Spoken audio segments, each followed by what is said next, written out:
The Trump campaign is flailing and they know they're losing because Donald Trump is saying the election is going to be rigged. And Donald Trump only says elections are going to be rigged when he knows that he's losing them. So he is doing anything and everything he can to try to change the narrative. And he just did this stunt that is so funny and idiotic. I want to show you in just a second. But first, some good news. Kamala Harris had her closing remarks last night, and she turned it into an ad. And I want to show you that because I think it's brilliant. Nearly 250 years ago, America was born when we wrested freedom from a petty tyrant. Across the generations, Americans have preserved that freedom, expanded it, and in so doing, proved to the world that a government of, by, and for the people is strong and can endure. And those who came before us, they did not struggle, sacrifice, and lay down their lives only to see us cede our fundamental freedoms to the will of another petty tyrant.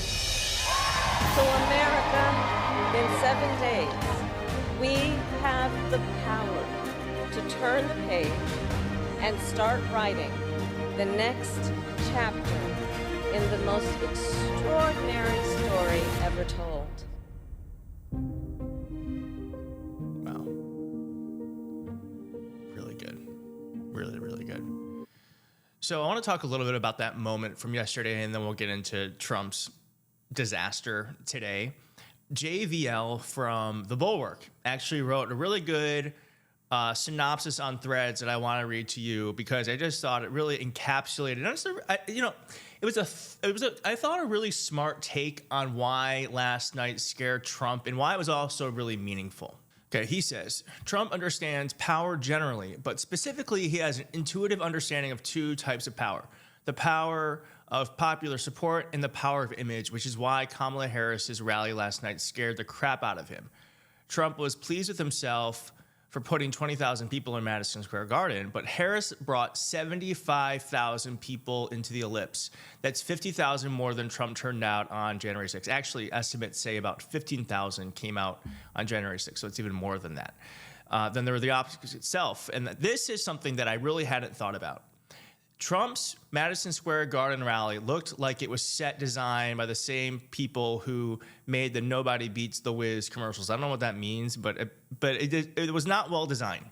And Harris's looked like the POTUS in a Michael Bay movie. So true. It was larger than life. And everything about Harris's event, from the magic hour lighting to her suit and hair to the VP seal to the thickness of the carpet on the stage and the ghostly White House behind her, said a two-word message: power and strength. And those are the signals that Trump's lizard brain is always on alert for. I promise you that he didn't miss them last night. And he goes into why he thought he was afraid. But I don't necessarily care about that. But what I do think really is important about last night's moment is that it really did elevate Kamala Harris in a way that I think is necessary for people to really imagine a woman in that position. And I'm sorry that Americans need that example, but it's never happened before. And as soon as it does happen, it will never be special again. And Americans will never have to think to themselves, can a woman do the job? But until that happens, we have to give people we have to allow their imagination to see it. And I think last night was that. And I do think that really has been this elevative quality of the campaign where she somehow looks presidential. And I don't know what that means, but she does give off the air of a president, even though no one who looks like her has ever been president. Wasn't expecting to say all that, but I think it's important. So Donald Trump had a really stupid stunt today, just moments ago, and it's around Biden's comments last night. Maybe you heard of them, where Biden really just misspoke, and he could have said something a little bit cleaner, but he was talking about a comedian being garbage, and it was taken out of context, and Trump and his allies have ran with it, saying that Biden has called all of Trump's supporters garbage. Not true. But here is how Kamala Harris responded, and then I'm going to show you what Trump did.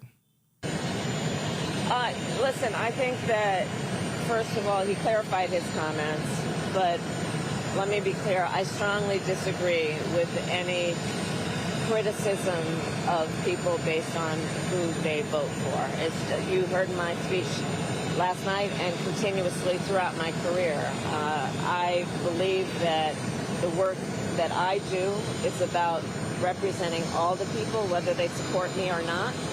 And as President of the United States, I will be a president for all Americans, whether you vote for me or not. Yeah, and that is so different than Donald Trump, who is getting a pass yet again. Donald Trump has said repeatedly that people who do not support him are stupid. He has says that we are the enemy within. He has said that he should be able to put the military on people who protest him.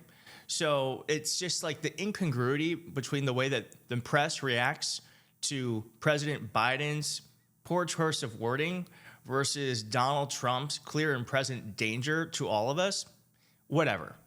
But here is how Trump decided to handle this I'm just going to show you and we'll talk about it. Free beer out of the trash cans? No, they would leave 6-pack or 12-pack for the guys. That's a gift to the trash. That's why they're all alcoholic.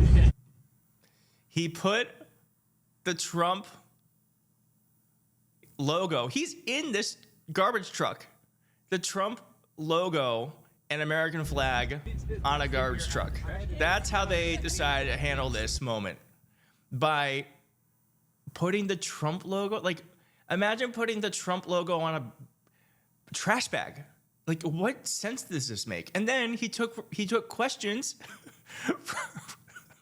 from the garbage truck. All right, and then here he asked, are you gonna accept the will of the voters? And of course, he didn't answer. I'm not gonna play it. He didn't answer. Here he is saying he didn't know the comedian. Imagine having someone at your rally you didn't know. I don't know anything about the comedian. I don't know who he is. I've never seen him. I heard he made a statement, but it was just a statement that he made. He's a comedian. What can I tell you? I know nothing about him. I don't know why he's there. You put comedians up, and I guess he went on earlier in the show. I don't know who he is. Not really taking responsibility. Is that the kind of leader you want? Someone who can't take responsibility for a mistake? And then he's asked if he owes Puerto Rico an apology. Here's what he says. All the people in Puerto Rico an apology for what the comedian said. No, I love Puerto Rico, and Puerto Rico loves me. I don't know anything about a comedian. I love Puerto Rico. Nobody's done more for Puerto Rico than me. I took care of them when they had the big hurricanes, and nobody gets along better with Puerto Rico and the Puerto Rican people than me. They love me, and I love them. So no, he's never going to apologize, and it could cost him the election. There are 500,000 Puerto Ricans in Pennsylvania who are seeing this and are reminded of the way he handled Hurricane Maria, which, by the way, was not great. He threw paper towels at Puerto Ricans, and I think this is one of the reasons why he will lose, to be quite frank. And it does feel like we're winning. It feels like we're winning. I know that it sometimes feels really close. I don't know. Feels like we're winning, and I'm just going to hold on to that for today. See you next time. I don't know what's wrong with you young people. You think you just fell out of a coconut tree?